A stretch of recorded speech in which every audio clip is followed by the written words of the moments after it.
Hello friends, this is Shashi. आप सभी का बहुत बहुत स्वागत है मेरे YouTube channel daily learn with Shashi पर। जैसा कि आप सभी जानते हैं, हम लोग बीएड फर्स्ट ईयर वालों के लिए या फिर कहें तो इस सब्जेक्ट का childhood and growing up CTET का भी कुछ क्वेश्चन आते हैं, तो इसका हम लोग पढ़ाई कर रहे हैं, जिसमें हम लोग आज पढ़ेंगे ग्रोथ एंड डेवलपमेंट के बारे में। इसके हम लोग दो पार्ट्स में पढ़ेंगे। पहले ग्रोथ को पढ़ लेंगे, ग्रोथ होता क्या है, इसके मीनिंग और डिफिनेशन समझेंगे, डेवलपमेंट को भी समझेंगे। ठीक है, बारी बारी से। चलिए देखिए, ग्रोथ एंड डेवलपमेंट। ग्रोथ क्या होता है, पहले हम लोग ग्रोथ को समझ लेते हैं। ग्रोथ होता क्या है। ठीक है, ग्रोथ होता है कोशिकाओं की गुणात्मक वृद्धि। मतलब इसका मतलब क्या हुआ, जैसे ग्रोथ क्या हुआ, आप खुद सोचिए ग्रोथ क्या हो सकता है। जैसे आपकी हाइट में वृद्धि ग्रोथ कहलाएगा। बायोलॉजिकल जो भी आपके वृद्धि होगी गुणात्मक, जैसे कोशिकाओं का वृद्धि हो गया किस चीज़ में, जैसे आपका शरीर का कोशिका वृद्धि होगा, आपका शरीर वृद्धि करेगा। मान लीजिए आपकी लंबाई बढ़ रही है, आपकी चौड़ाई बढ़ रही है, आपका वेट बढ़ रहा है, आपका बाल बढ़ रहे हैं, ये सब क्या है, ग्रोथ हो रहे हैं। जो भी ये ग्रोथ हो रहा है, ये सभी कहीं ना कहीं आपका ये इसमें लंबाई का कहीं ना कहीं चौड़ाई का चेंजिंग आ रहा है, तो ये ग्रोथ होता है। जबकि डेवलपमेंट एक अलग चीज़ है, ग्रोथ से थोड़ा सा डिफरेंस होता है। ठीक है, उसको हम लोग अलग करके पढ़ेंगे। ठीक है, पहले ग्रोथ को देख लीजिए, फिर हम लोग लास्ट में पढ़ेंगे ग्रोथ और डेवलपमेंट दोनों में डिफरेंस क्या है। ठीक है, मुख्य पॉइंट को हम लोग देखते हैं। ग्रोथ क्या होता है, कोशिकाओं का गुणात्मक वृद्धि होता है। ठीक है, जैसे आपकी हाइट चेंज हो गई, हाइट बढ़ गई, वेट बढ़ गया, हाथ पैर बढ़ गए, आपके बाल बढ़ गए, ये सभी चीज़ क्या है, ग्रोथ हो रहे हैं आपके। ठीक है, स्वाभाविक रूप से गर्भधारण से प्रौढ़ावस्था तक जितना परिवर्तन होता है, मतलब कि जब से गर्भधारण से लेकर जन्म तक या उसके बाद प्रौढ़ावस्था तक जो भी आपके स्वाभाविक परिवर्तन है, स्वाभाविक परिवर्तन आप समझ रहे हैं। स्वाभाविक परिवर्तन मतलब जो अपने आप हो रहा है, आपके उसमें बस नहीं चल सकता है, वो होना ही होना है। तो जो स्वाभाविक परिवर्तन है वैसे में जो भी होता है वो ग्रोथ होता है। ठीक है, इसके बाद ये भी होता है कि वो स्वाभाविक है तो उस पर आपका शिक्षण और प्रशिक्षण का कोई प्रभाव नहीं रहेगा। आपका बाहर से उस पर शिक्षण प्रशिक्षण का कोई प्रभाव नहीं है, इसलिए वो स्वाभाविक है। तो वैसे परिवर्तन भी क्या है, ग्रोथ हैं। ठीक है, इसका अध्ययन आप जानते हैं कि इसके बारे में जब तक ग्रोथ होता है, जिसके बारे में जैसे बच्चों का ग्रोथ हो रहा है, तो इसके बारे में कौन बता सकता है, इसके बारे में अध्ययन कौन कौन से लोग करते हैं, बहुत सारे वैज्ञानिक लोग इस पर अध्ययन करते हैं।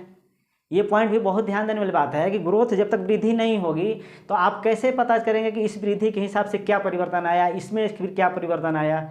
इसके लिए सबसे मेन यही सब चीज़ें ध्यान देनी पड़ती है। तो इसके लिए बहुत सारे जीवशास्त्री हैं, मनोवैज्ञानिक हैं, बाल चिकित्सक हैं, तो ये सभी चीज़ें क्या करते हैं, ये सभी लोग डॉक्टर इस पर अध्ययन करते हैं।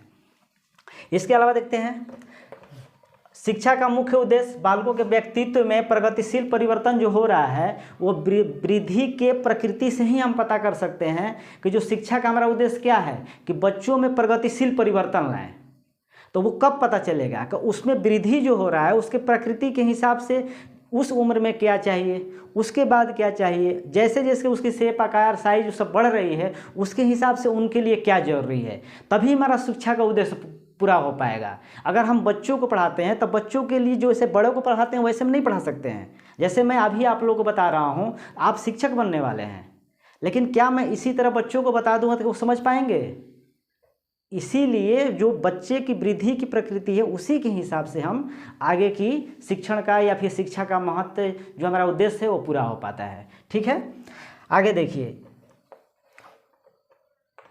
इनके व्यवहार में क्या परिवर्तन आया, ये वृद्धि की प्रकृति के हिसाब से ही पता चलेगा कि क्या क्या उनके अंदर परिवर्तन आया। तो ये मुख्य लक्षण है कि ये ग्रोथ होता है। ठीक है, तो ग्रोथ में जो भी हमने अभी बताया कि जो भी स्वाभाविक परिवर्तन है वो ग्रोथ के अंदर आएगा।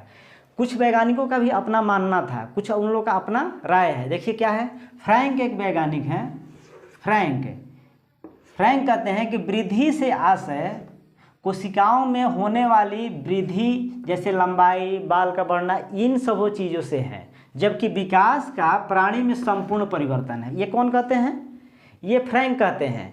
ये नाम याद करके रखेंगे कि जो भी इसमें वर्ड्स यूज हुआ है, जो विद्वान जिन वर्ड्स का यूज किया है उसी को आप डायरेक्टली याद रखेंगे। भाव तो सबका एक ही है, कहने का मतलब सबका एक ही है, लेकिन उसमें जो वर्ड्स यूज हुए हैं उसको अगर आप याद नहीं रखेंगे कि किस वैज्ञानिक के कौन सा वर्ड्स इस्तेमाल किए थे, तो आप एग्जाम में क्लियर नहीं कर पाएंगे कि ये कौन से वैज्ञानिक का कथन है। ठीक है, आ जाएगा आपके एग्जाम में कि ये किस वैज्ञानिक का कथन है, ये किस विद्वान का कथन है ये। तो इसमें फ्रैंक कहते थे कि वृद्धि से आशय कोशिकाओं में होने वाली वृद्धि, जैसे कि लंबाई, बाल का बढ़ना, पैर का बढ़ना, हाथ का बढ़ना, इनसे है, जबकि विकास का आशय प्राणी में संपूर्ण परिवर्तन है। ठीक है, ये फ्रैंक कहते हैं।